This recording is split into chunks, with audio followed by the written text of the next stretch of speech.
Hello my little Mog champs, today we are doing a Pyro build guide for all Pyro characters. If you hover your mouse or whatnot down there to the timeline, you can see little chunks. These will be for the different characters as well as what we're doing currently, which is the intro, which is where I tell you to please like and subscribe if you enjoy the content and ring the bell notification and all that garbage. And since I just said that, the only other thing to say is twitch.tv/Mogati. Go follow, catch me live one day, we have lots of fun.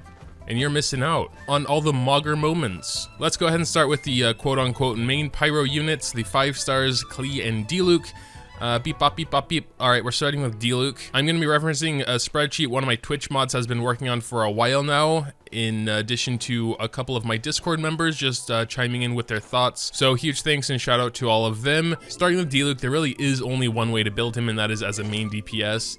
I mean, of course, you can have him as a support, but like, why would you do that? And as far as artifacts are concerned, Crimson Witch of Flames 4-piece is going to be the best set for him in general. The why for the 2-piece is obvious, more pyro damage bonus. The 4-piece, however, is also good for him as he can get those 3 stacks with his shorter E cooldown. As is quite typical for main DPS, you want attack percent sands, pyro damage bonus goblet, and a crit rate or crit damage circlet. The simple sort of mathy explanation I have heard when it comes to the crit rate to crit damage ratio is you should have about twice as much crit damage as you have crit rate. So since the circlet can vary, you might want to try and get that last, so you kind of know if you should be going for crit rate or crit damage. That'll also of course heavily depend on which weapon you give him. If it has a main set of crit rate or crit damage, then typically you want to go the other way for the circlet.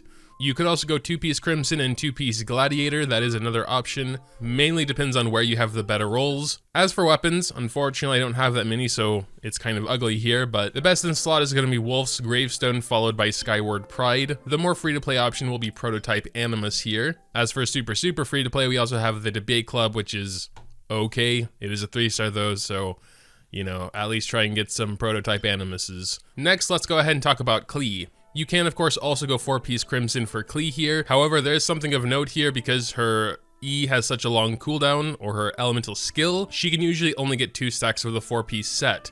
There is some kind of bug / exploit where you might be able to get 3 sometimes if you can pull some weird bug off, but I'm not really going to touch on that because ultimately it probably will be patched anyway, so you shouldn't make a long-term build for something that might just, you know, end up not working.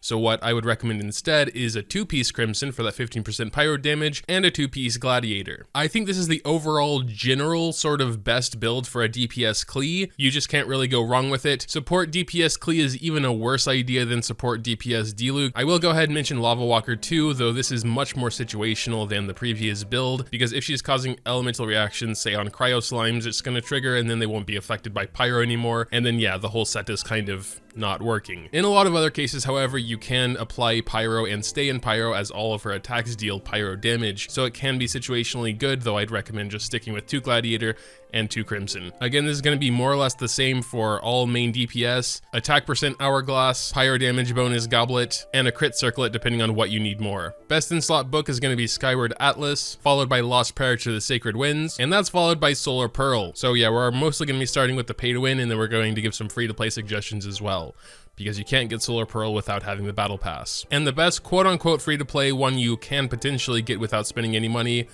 is the Widsith. You do have to get it from Gacha, like most weapons, but it is a 4-star and easier to get. Behind that, we have Mappa Mare, and then behind that, we have Eye of Perception. Next, we're looking at Bennett. He can be built in pretty much every way possible. He can be built as a full healer, he can be built as a full DPS, he can be built as a support DPS, just because he has a lot of utility. While I personally wouldn't build him as a pure healer, if you're gonna do that, then yeah, the 4-piece Maiden Beloved is just gonna make his healing absolutely insane.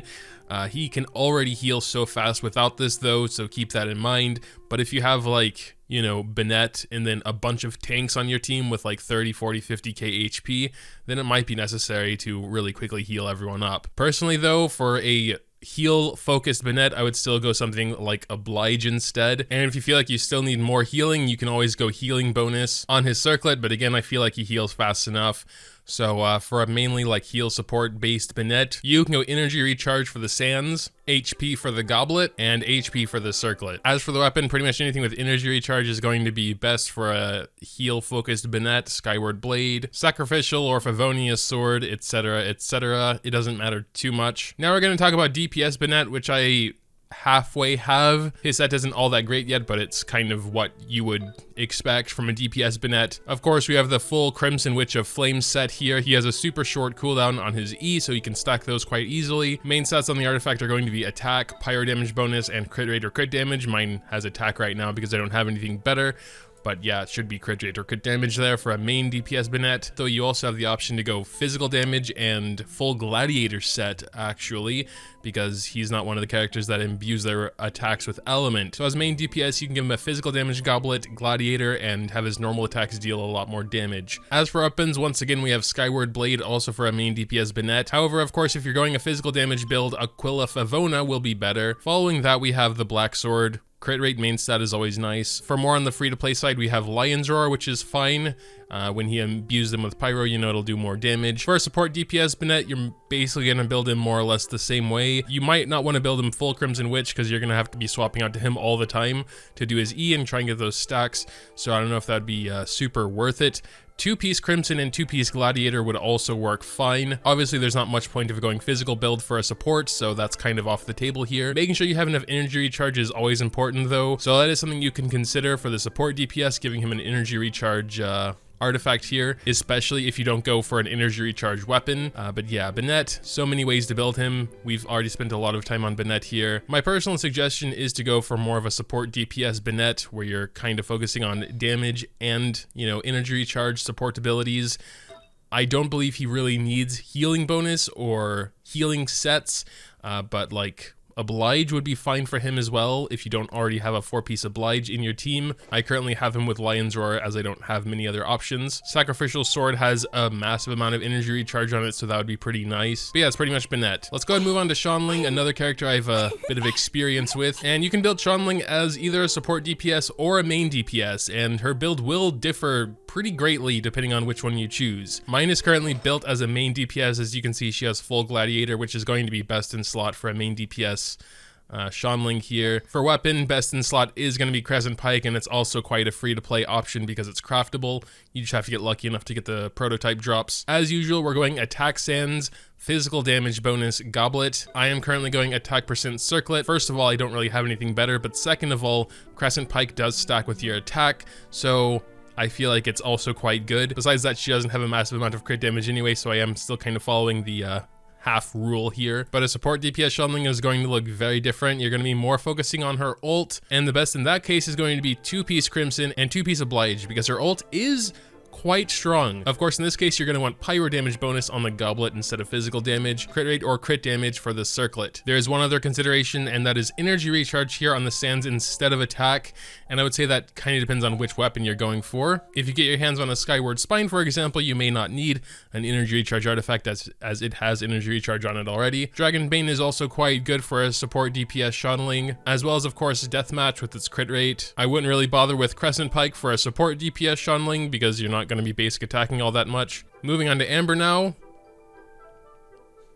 And finally, we have Xinyan, which is unfortunately not in my party and also not even in the archive book, so we can't even like see her. Maybe I'll throw up a PNG on screen. Xinyan's one of those characters which I have pretty much no experience with, so I'm going to be relying mostly on the spreadsheet here. And it looks like there are two main ways to build her, and that is as a main DPS and as a support DPS. We're starting with main DPS. It's going to be a physical build. As you can see, we have a physical damage goblet here, and the best set for her is listed as 2-piece Bloodstained Chivalry for that 25% physical bonus, and 2-piece Gladiator for the 18% attack buff. And as that is listed as best, I'm going to assume her charged attacks are pretty good. And below that, we also have, of course, 4-piece Gladiator or 4-piece Bloodstained. Bloodstained 4-piece is a little bit situational as well, because if there's like one tough enemy like a boss, that's just not going to proc. As for main stats, like we just said, physical damage bonus is going to be best here, we're gonna have attack on the Hourglass or Sands, and crit rate or crit damage for the Circlet. As for weapons, we have Skyward Pride listed as best, followed by Wolf's Gravestone, followed by Serpent Spine as a free-to-play option, as well as Prototype Animus. For our support DPS Xinyan, we have 4-piece Retracing Bullide, where she'll get a 40% normal and charge attack damage boost while she's protected by a shield. She is one of the units that can give herself a shield, but do be aware it is the weakest shield in the game, so don't rely on this too much, outside of Abyss 10 and 12, where her shield really does shine. We also have 4-piece Oblige as an option, which makes more sense to me than Retracing Bullide, because typically supports aren't doing all that many normal and charged attacks. They're usually, you know, doing their elemental skill and burst and swapping back out to your main DPS or the next support DPS, etc, etc. And if you already have a 4-piece Oblige on your team, you can do a 2-piece Oblige and a 2-piece Crimson Witch, just for more ult and elemental damage. Main stats for our support Xinyan are going to be pyro damage bonus for the Goblet as usual, attack or energy recharge for the Sands, depending on if you have enough energy recharge. If not, go for energy recharge. And as usual, crit rate or crit damage for the Circlet. Best in slot Greatsword is going to be Skyward Pride here. Sacrificial Greatsword is going to be another good one for that energy recharge. Favonius Greatsword is fine as well. And finally, we have Prototype Animus. And alright, we will actually talk about Amber a bit, but ultimately, I'd say 95 or more % of players are really just bringing Amber to apply the pyro element from a distance.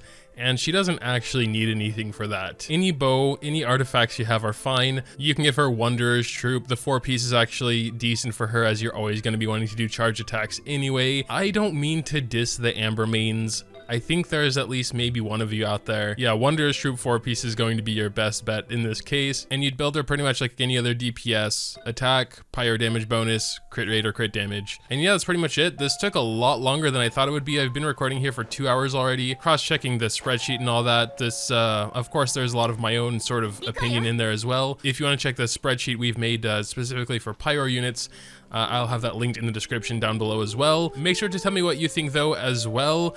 I know some people are like super specialized in a couple of units and just like, you know, there's like an entire cult surrounding Kaching mains. If you're super knowledgeable about one of the pyro characters listed here, you can definitely chime in with your thoughts in the comments down below. If you did enjoy, make sure to leave a like down below.